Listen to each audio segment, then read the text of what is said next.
Good morning दोस्तों, मैं आपके अपना चैनल अपना हिंदी परिवार में आपका स्वागत करते हैं।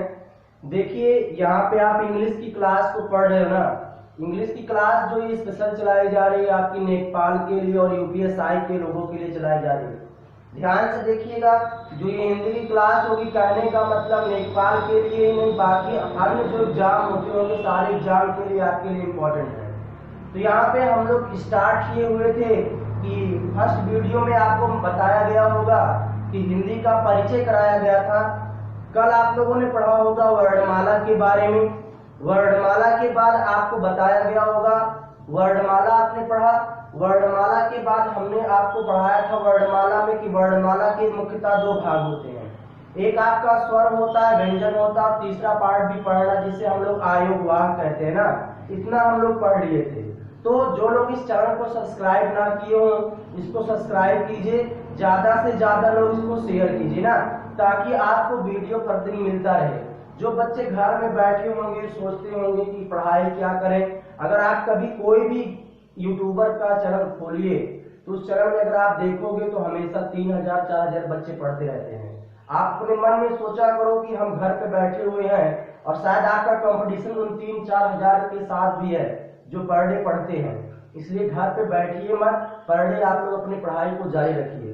तो यहाँ पे देखते हैं, शुरुआत करते हैं। तो वर्णमाला में आपने पढ़ लिया था कि सर जी वर्णमाला के 3 भाग होते हैं। मुख्यतः 2 आपको बताया गया था। आपका स्वर हुआ था। स्वर में बताया गया होगा कि वे वर्ण होते हैं अथवा अक्षर होते हैं जिसे बोलने के लिए किसी दूसरे वर्ण एवं मात्रा की सहायता नहीं लेते हैं। कहने का मतलब ऐसा वर्ण जो स्वतंत्र होता है उसे हम लोग क्या कहते हैं? स्वर कहते हैं। ये आपने पढ़ा था। वह वर्ण जो स्वतंत्र होता है उसे क्या कहते हैं? स्वर कहते हैं। चलिए ठीक है, आगे पढ़ते हैं। आप पढ़ रहे हो स्वर के बारे में। स्वर में कल आपको बताया गया था कि स्वर को हम लोग कई आधार पर बांटे हुए हैं। स्वर में पहला आपने कल पढ़ा होगा उत्पत्ति के आधार पर स्वर आपने पढ़ लिया था। उत्पत्ति के आधार पर स्वर आपको कभी आएगा बताओ कि 2 होते हैं। पहला आपने पढ़ा था मूल स्वर होता है और दूसरा आपको बताया गया होगा आपका संधि स्वर होता है। तो स्वर पढ़ रहे हो। अगर एग्जाम में एक चीज और जानना है, क्वेश्चन आता है कि स्वरों की संख्या होती है। क्वेश्चन आपका क्या आएगा? स्वरों की संख्या होती है। तो क्वेश्चन अगर इस प्रकार हो कि स्वरों की संख्या होती है तो बताना स्वरों की संख्या जो होती है वो क्या होती है? 11 होती है। अगर पूछा जाएगा कि स्वरों की संख्या होती है तो बताओगे 11 होती है। अगर पूछे स्वरों की कुल संख्या कितनी होती है तो बताओगे स्वरों की कुल संख्या कितनी होती है? 13 होती है। समझ में आया?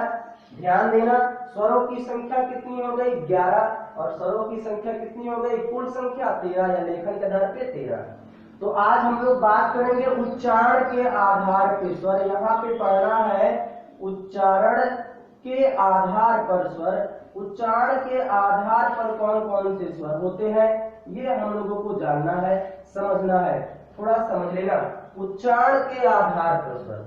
उच्चारण का मतलब होता है भैया बोलना। आप उच्चारण करना, किसी भी वर्ण को बोलना। कहने का मतलब आप कोई ना कोई वर्ण बोलते हैं, उच्चारण करते हैं। इस उच्चारण के आधार पर स्वर जो हुए, इसके कितने भाग हो गए? 3 भाग होते हैं। उच्चारण के आधार पर स्वर के कितने भाग होते हैं? 3। कैसे? एक आप देखोगे, एक आपका हर्ष स्वर होता है। पहला आपका क्या होता है? हर्ष स्वर। दूसरा अगर हम लोग बात करेंगे तो आपका क्या होगा? दीर्घ स्वर। और तीसरा अगर हम लोग बात करें तो आपका क्या होता है? प्लुत स्वर। समझ में आया? पहला आपका क्या है? हर्ष स्वर है। दूसरा आपका क्या है? दीर्घ स्वर। और तीसरा आपका क्या है? प्लुत स्वर। समझ में आया? हर्ष स्वर है क्या, या दीर्घ स्वर क्या है, या प्लुत स्वर क्या है, इसको समझना है। हर्ष स्वर उच्चारण करते हो। कहने का मतलब कुछ ऐसे स्वर होंगे जिसे आप बोलते होंगे कम समय लगता है, लेकिन कुछ ऐसे स्वर होते हैं जिसे आप बोलते हो थोड़ा ज्यादा समय लगता है। कहने का मतलब अगर आप छोटा आ बोलोगे तो आपको कम समय लगेगा, लेकिन अगर आप बड़ा आ बोलोगे थोड़ा आपको क्या होगा? ज्यादा समय लगेगा। अगर आप छोटी ई बोलोगे तो आपको थोड़ा कम समय लगेगा, और अगर आप बड़ी ई बोलोगे थोड़ा आपको क्या होगा? ज्यादा समय लगेगा। इसी प्रकार अगर आप छोटा ऊ बोलते हो तो आपको कम समय लगता है, और अगर आप बड़ा ऊ बोलते हो तो आपको ज्यादा समय लगता है। तो आपने कहा क्या कि जिसको बोलने में कम समय लगे, वे स्वर जिसके उच्चारण में कम समय लगे वह आपका क्या होगा, ह्रस्वर। जिसके उच्चारण में कम समय लगे वह आपका क्या होगा, ह्रस्वर। कहने का मतलब छोटा आ अगर आए, अगर आपका छोटी ई आए या छोटा ऊ आता है या आपका री आता है तो इसे हम लोग क्या कहते हैं, ह्रस्वर कहते हैं। समझ में आ गया। बात कर लेते हैं दीर्घ स्वर।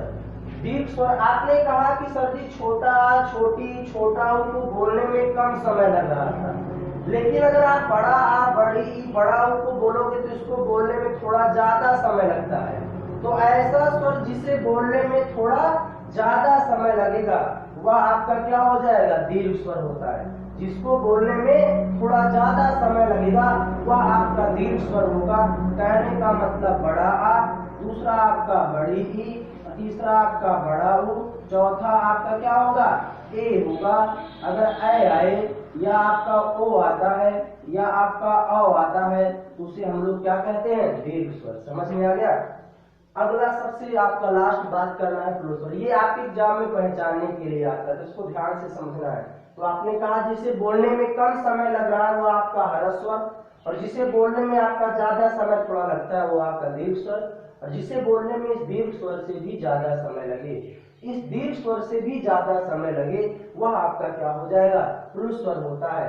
जैसे अगर कहीं पे आपका ओम लिखा हो, एग्जाम में आया हो क्वेश्चन है, देखना जा करके, और अगर आपका कहीं पे रा और इस रा के बाद आपका गुरु लगा होता है तो ये आपका क्या होता है, प्लुत स्वर। तो आप पढ़ो स्वर। स्वर का मतलब जिससे बोलने में किसी दूसरे वर्ण एवं मात्रा की सहायता न लोगे। और फिर आपने क्या कह दिया, उच्चारण के आधार पे स्वर। उच्चारण के आधार पे स्वर कितने हो गए, 3। पहला क्या है, ह्रस्वर, दूसरा आपका क्या है, दीर्घ स्वर, और तीसरा आपका क्या है, प्लुत स्वर। समझ में आया। जिसे बोलने में कम समय लगेगा वह ह्रस्वर, जिसे बोलने में थोड़ा ज्यादा समय लगे वह दीर्घ स्वर, और जिसे बोलने में थोड़ा सबसे दीर्घ स्वर से भी ज्यादा समय लगे वो क्या होगा, प्लुत स्वर। तो स्वर में उच्चारण के आधार पर पढ़े ना। देखिए वर्णमाला पढ़, जो बच्चे मैं बार बार कहता हूँ कि इस चैनल को सब्सक्राइब ना किए हो वो इस चैनल को सब्सक्राइब कर लीजिएगा, क्योंकि जो ये क्लास में दे रहा हूँ आपको ये कंटिन्यू क्लास है। कहने का मतलब आप जैसे क्लास में पढ़ते होंगे हमसे या किसी अदर टीचर से तो आपको कंटिन्यू क्लास मिलता है, मतलब कोई टॉपिक छूटता नहीं है। तो यहाँ पे पर डे आपको क्लास में वीडियो मिलता रहेगा, और हमारा थोड़ा सहयोग कीजिए। इस परिवार में जिस दिन 1000 सदस्य होंगे उस दिन से हम आपको लाइव क्लास देंगे। थोड़ा सा क्वालिटी भी मेंटेन करेंगे ना। क्वालिटी इसलिए डाउन है कि लॉकडाउन की वजह से थोड़ा सामान उपलब्ध नहीं हो पा रहे ना, तो ग्रामीण क्षेत्र में गांव में रहकर मैं आपको पढ़ा रहा हूँ। तो यहाँ पे ध्यान दीजिएगा। स्वर हो गया। स्वर में पहला क्या हुआ, उत्पत्ति के आधार पर स्वर कितने होते हैं, 2 बताना। उच्चारण की दृष्टि से स्वर कितने होते हैं, 3। स्वरों की संख्या कितनी होती है, 11। स्वरों की कुल संख्या कितनी होती है, 13। समझ में आया होगा, कमेंट बॉक्स में ऐसा कर दीजिएगा। अगला ध्यान देते हैं। अब आपको पढ़ना क्वेश्चन आता है जीभ के आधार पे, या जिसे आप लोग कहते हैं जिह्वा के आधार पे। जीभ के आधार पे देखिए मैं बार बार कह रहा हूँ कि अगर आप वर्णमाला अगर पढ़ते हो तो वर्णमाला में आपका क्वेश्चन कंफर्म है आना होता है। समझ में आया। वर्णमाला टॉपिक हो गया, शब्द टॉपिक हो गई, कंफर्म नंबर आपको देते हैं। तो यहाँ पे समझना जीभ के आधार पे स्वर। जीभ के आधार पे स्वर कितने होते हैं तो बताओगे, जीभ के आधार पे भी स्वर कितने होते हैं, 3 होते हैं। बात कर लेते हैं सर जी कौन कौन स्वर है ना। जीभ के आधार पे मैं बात करूं तो आपका अग्र स्वर होता है। क्या होता है, अग्र स्वर। और दूसरा अगर मैं बात करूं तो आपका क्या होता है, मध्य स्वर। क्या होगा भैया, मध्य स्वर। और अगला अगर हम लोग बात करें तो आपका क्या होगा, स्पष्ट स्वर। क्या, स्पष्ट स्वर। तो ये आपने पढ़ा। तो जीभ के आधार पे स्वर के कितने भाग हो गए, 3।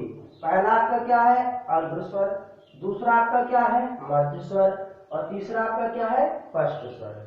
तो अग्र स्वर किसे कहते हैं, मध्य स्वर किसे कहते हैं, और स्पष्ट स्वर। जीभ, जीभ का मतलब जीवा।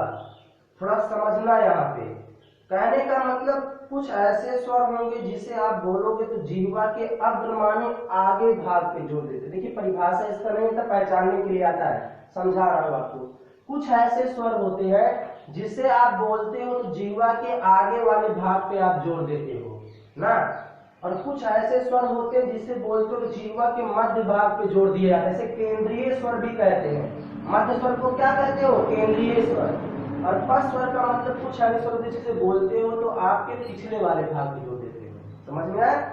तो अग्र स्वर, अग्र का मतलब जिसे बोलने में जीवा के अग्र भाग पे जोड़ दोगे। आप बोलोगे ई बोलने पे जीवा के आगे वाले भाग पे जोड़ देते हैं। कहने का मतलब चाहे छोटी होगा चाहे बड़ी। या आप बोलोगे ए तब भी आपका होगा। समझ में आया? और मध्य स्वर का मतलब जिसको बोलने में जीवा के मध्य भाग पे, बोलो छोटा आ, बोलो आ बोलोगे तो ये आपका क्या होगा? मध्य स्वर हो जाएगा। और जिसे बोलने में आपका क्या होता है? पश्च मतलब जीवा के पीछे वाले भाग पे बोलोगे आ। अगर आप बड़ा आ बोलोगे, या आप क्या बोलते हो? ऊ का मतलब छोटा हो बड़ा हो, या आप बोलते हो ओ, आप बोलते हो आओ, तो ये आपका क्या होता है? पश्च स्वर। ठीक है, आज आपने पढ़ा है स्वर में आपको बताया गया उच्चारण के आधार पे स्वर और जीवा के आधार पे स्वर। उच्चारण के आधार पे स्वर 3 हो गए और जीवा के आधार पे ये 3 हो गए, अग्र स्वर, मध्य स्वर और पश्च स्वर। देखिए स्वर हर एक चीज, कोई भी चीज छूटेगा नहीं। आपको बताया गया है कि स्वर को हम लोग कई आधार पे बांटे चुके। एक अभी बचा हुआ है मुख द्वार के आधार पे स्वर। किसके आधार पे बचा हुआ है? मुख द्वार के आधार पे स्वर कितने होते हैं और कौन कौन से होते हैं? सभी लोग कमेंट बॉक्स में जाकर के आंसर को दीजिएगा ना, ताकि हम कल इसको पढ़ाएंगे, आपको समझ में है ना। तो इस स्वर टॉपिक को और क्लियर करेंगे। कल आपका स्वर खत्म होगा, स्टार्ट करेंगे व्यंजन को। थोड़ा सा आपको बार बार कहा जा रहा है वीडियो को शेयर कीजिए, सब्सक्राइब कीजिए और पढ़ते रहिए ना। घर में रहिए, सुरक्षित रहिए। धन्यवाद।